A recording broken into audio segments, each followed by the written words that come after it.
বন্ধুরা, আজকে তোমাদের দাদা কাঁকড়া কিনে নিয়ে এসেছে। আজকে আমি তোমাদেরকে কাঁকড়া রেসিপিটা করে দেখাবো।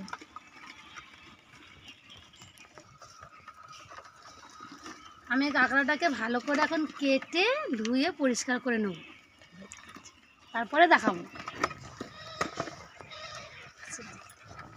বন্ধুরা, কাঁকড়াটা আমি কেটে ভালো করে ধুয়ে পরিষ্কার করে ধুয়ে রেখেছি।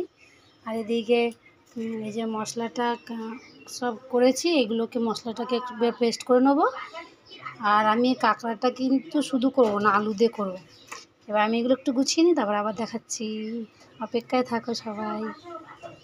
ওটা আমি এদিকে একটু ভেজে নিয়েছি, বেশি লাল লাল করে ভেজে নিই, অল্প করে ভেজেছি। এদিকে কড়াইতে তেল দিয়ে দিয়েছি, এবার কাঁকড়াটা ভেজে নেবো ভালো করে।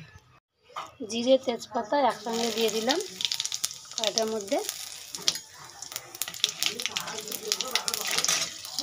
এবার এই কাঁকড়াগুলো আমি লাল লাল করে ভেজে নেবো।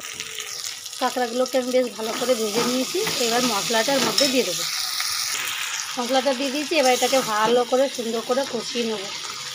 যতক্ষণ না তেল বেরোচ্ছে ততক্ষণ পর্যন্ত কষাবো। এর মধ্যে একটু মশলা দিয়ে দেবো, নুন, হলুদ, একটু লঙ্কা গুঁড়ো সব দিয়ে তারপরে এটাকে ভালো করে কষিয়ে নেবো।